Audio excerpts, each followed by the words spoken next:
Ya, sigo de corrido porque hay que seguir de corrido, no queda otra. Bueno, entonces estaba ahí en esta ciudad, especie de ciudad dentro de la ciudad. ¿Por qué se juntaron tantos punks en Berlín en aquellos tiempos?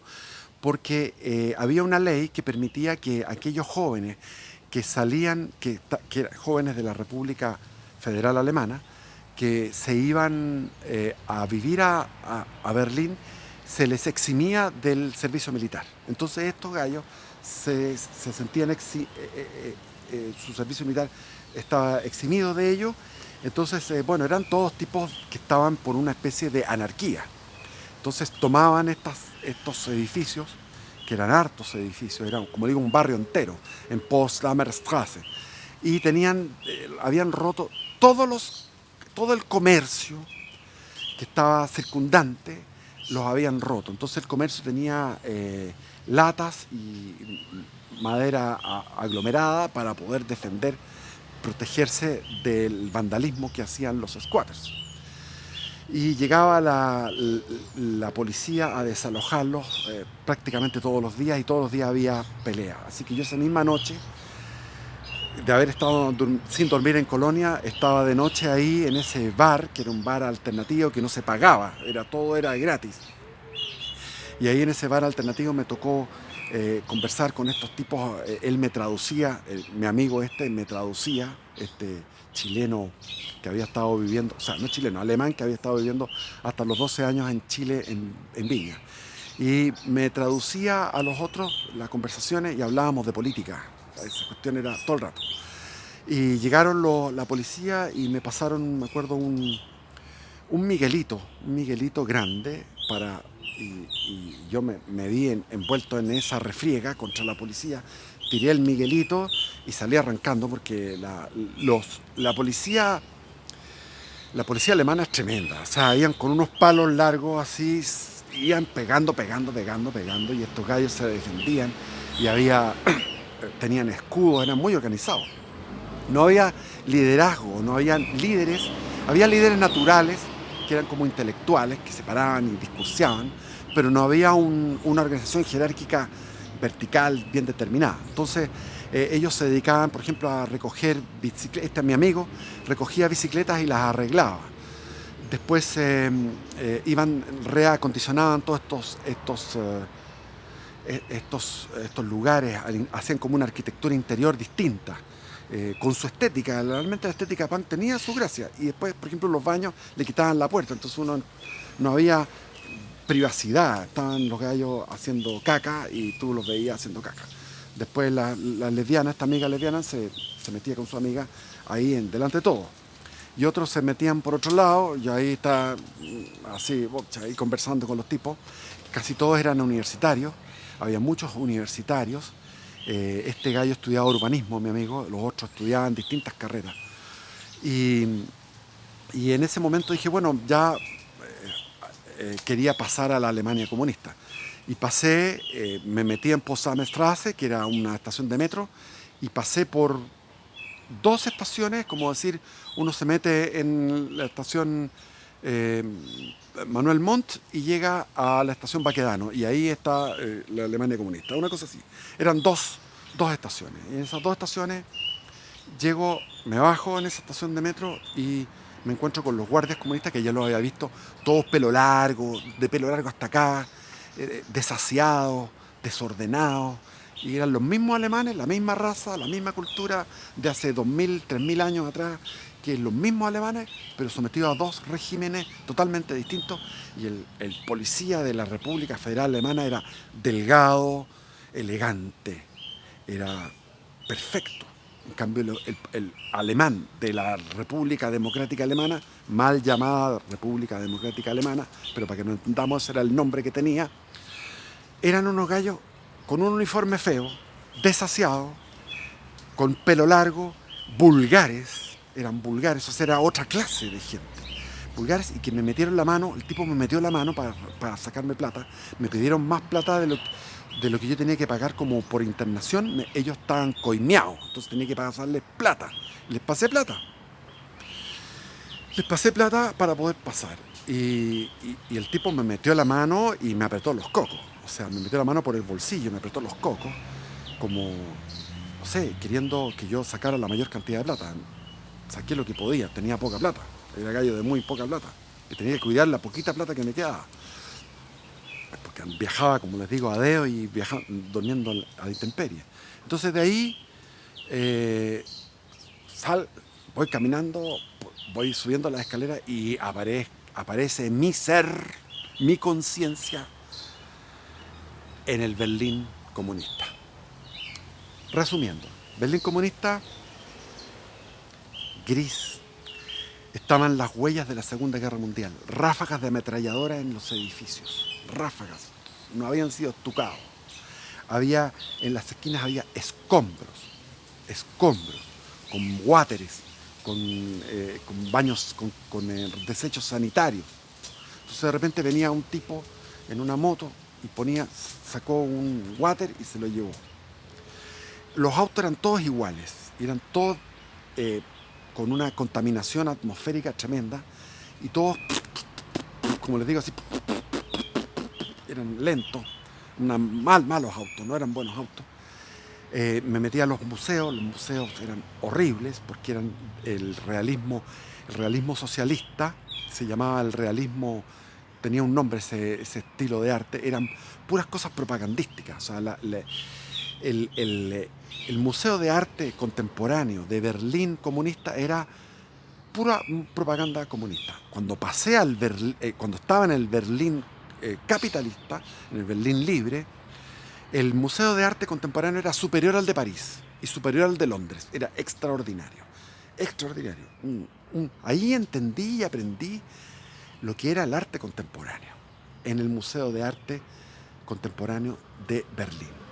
En Berlín en las universidades había una efervescencia de izquierdas tremenda. Uno iba en el Berlín occidental, estamos hablando del Berlín occidental, tú ibas, te encontrabas con una especie de feria donde había comunistas o izquierdistas, llamémoslo así, marxistas de la República de Timor, que es una isla que está entre Indonesia y Australia, que había un movimiento de liberación de Timor.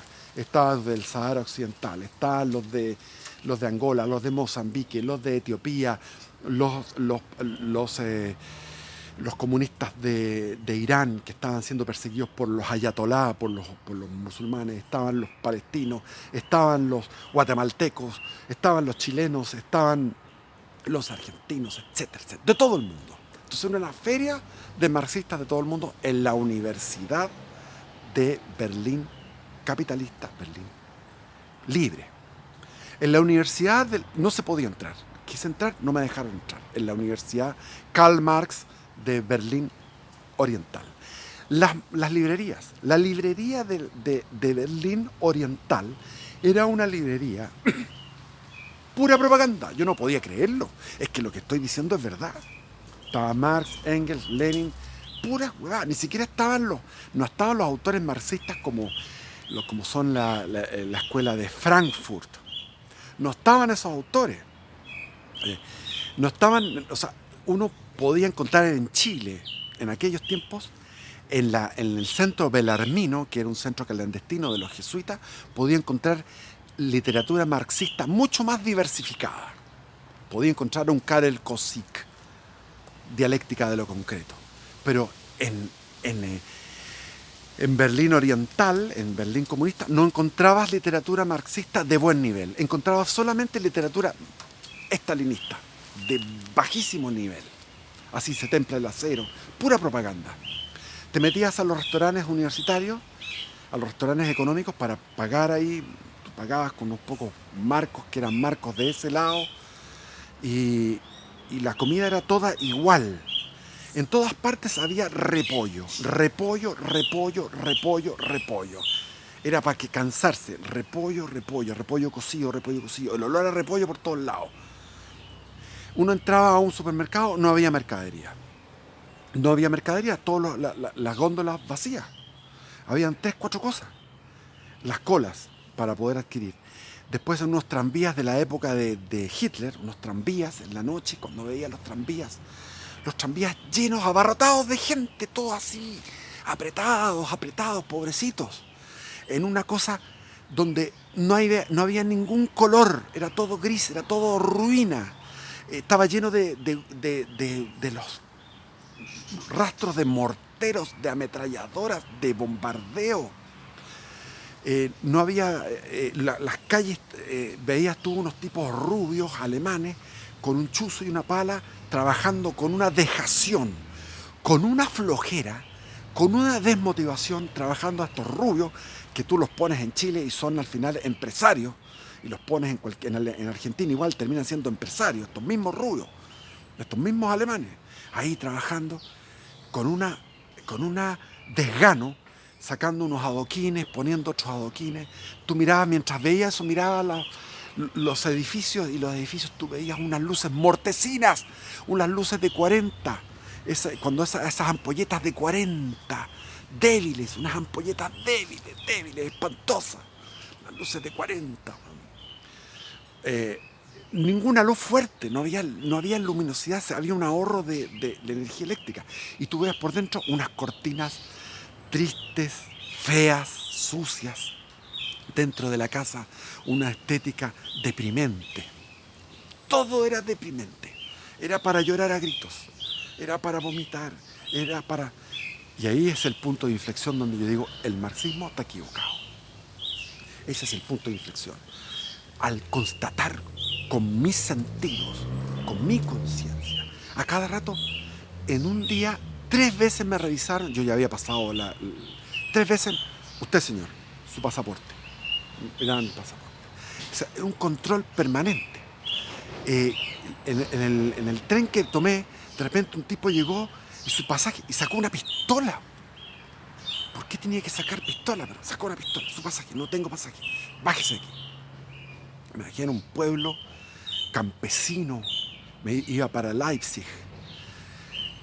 Me bajé en un pueblo campesino, todo deteriorado. Lo único lindo que vi fue la parte humana de la gente que me trajo recuerdo, porque había estado, ya llevaba meses en Europa, y encontraba que todos se encontraban las parejas de lesbianas, que nunca lo había visto en Chile, digámoslo, esta liberalidad capitalista, esta liberalidad, no capitalista, sino que la liberalidad de la Alemania federal, de la Alemania capitalista, de la Alemania libre, esa liberalidad de los sex shops, que nunca había visto uno en mi vida, de meterme donde había unos alemanes viejos de la época de la guerra, meterse en unas cabinas a masturbarse. Entonces todas esas cosas eran chocantes. Y encontrabas aquí que había gente que pololeaba, como era en Chile, gente tomada de la mano, pololeando de manera romántica. Entonces era como, lo más extraño era que en el mundo comunista era como un mundo conservador.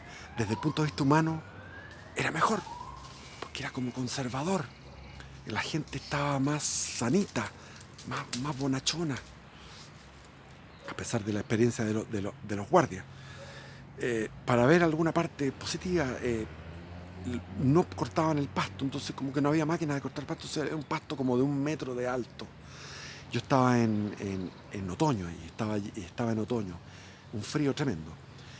¿Y qué más puedo decir de aquello? ¿Qué más puedo decir? Sencillamente la estética de los monumentos, feísimos monumentos. Se había reconstruido los barrios con esta arquitectura soviética que es cuadrada, es una cosa cuadrada y sin ningún balcón, sin ninguna gracia. Era poner departamentos como poner cajas de fósforo uno al lado del otro, así, sin ninguna estética. La ciudad de Dresden, que había sido bombardeada la ciudad de Dresden, hubo un genocidio de 250.000, se calcula, un cuarto de millón de alemanes fueron exterminados, hombres, mujeres, niños, ancianos, por un bombardeo innecesario, cuando ya estaba Alemania totalmente destruida, un bombardeo aliado de los norteamericanos sobre Dresden, que estaba con una sobrepoblación, porque hay que entender que Prusia murió después de la Segunda Guerra Mundial. La Prusia que había unificado el imperio, que había generado el imperio con Guillermo I, Guillermo II, que después se enfrentó a todo el mundo en la Primera Guerra Mundial, a todo el mundo, y después en la Segunda Guerra Mundial se enfrentó a todo el mundo. Esa misma Prusia, Stalin la cortó, todo lo que era el puerto de Danzig, de donde venían mis antepasados, de Danzig, todo lo que fue Königsberg, Memel, todo lo que era aquella costa del mar Báltico prusiano y todo lo que era la Silesia fue mutilada y toda esa población tuvo que huir y emigrar mientras avanzaba el ejército ruso, el ejército rojo, el ejército soviético a una velocidad portentosa y con una cantidad de 5 millones de hombres atacando a un ejército alemán que ya no tenía más de 1 millón de hombres y que tenía soldados resistiendo en el Oder después de bombardear con esa cohetería espantosa, una cohetería de estos camiones que tenían cohetes y salían miles de cohetes que se dispersaban en forma aleatoria y tenían una carga de combustible para que tiraran más esquirlas. Y ahí había jóvenes, y yo conocí jóvenes, o sea, viejos que habían luchado en aquellas trincheras. Después de bombardear y bombardear, pasaron el Oder y esa línea resistió. Y ahí murió la Prusia de mis antepasados, murió ahí, en esa tremenda ofensiva rusa. Entonces veía toda esta construcción, todo lo que había sido el esplendor de Prusia, hecha pebre, de rodillas, en ruinas. Porque Prusia hay que entender que se generó con los caballeros, ¿cómo se llamaban estos caballeros? Se me fue el nombre. Bueno, eran unos caballeros que habían ido a las cruzadas, y cuando falló las cruzadas le pidieron al Papa que les otorgara un territorio donde ellos pudieran hacer su propia cultura. Hicieron esa cultura y generaron lo que es la cultura brandenburguesa. Todo lo que es el área de Berlín, el área del Oder, el área el puerto de Danzig, todo eso fue una creación cristiana, de cristianos que habían ido a pelear a las cruzadas y que volvieron con la derrota y se instalaron ahí. En la Edad Media había calefacción, los pisos calefaccionados, tenían un sistema de alcantarilla, etc. Tenían un montón de adelantos que no tenía el resto de Europa en Brandenburgo. Eso es lo que había sido Prusia, donde se generó también el loco de Federico Guillermo el Grande, que se enfrentó contra todo el mundo. Y estuvo enfrentado contra todo el mundo. Y una cosa loca, que al estilo Hitler. O sea, es la costumbre de los prusianos de enfrentarse con todo el mundo. Se enfrentaron con todo el mundo en aquellos tiempos de Federico Guillermo el Grande. Y mientras estaba Federico Guillermo el Grande en esa lucha, donde ya no quedaron jóvenes, porque murieron casi todos los jóvenes en esa generación, estaba Juan Sebastián Bach componiendo las músicas más espectaculares, lo más hermoso, lo más de mayor recogimiento, donde tú te puedes encontrar con Dios a través de la música. Yo era ateo, pero me encontraba con Dios a través de la Pasión según San Mateo. Si tú escuchas la Pasión según San Mateo y la disfrutas, vas a ver que ahí hay es algo divino, no es humano, es algo divino. O sea, la música de Bach es divina. El tipo estaba conectado. Tuvo un montón de hijos y los hijos salieron todos con talento, pero nunca llegaron a ese nivel de lo que es Juan Sebastián Bach. La Pasión según San Mateo, Inventions, la French Suite, el arte de la fuga, los conciertos brandenburgueses, etcétera. Se me quedan. Es una maravilla. Bueno, de nuevo me fui. Estamos en 19 minutos. Eso es lo que quería contar sobre la experiencia, más bien para ser breve. Obviamente que eso produjo en mi alma una decepción total. Dije, esto es una locura, el comunismo es una locura. Y al regresar a Berlín Occidental, abandoné mi estadía con los punks, también lo encontré una locura.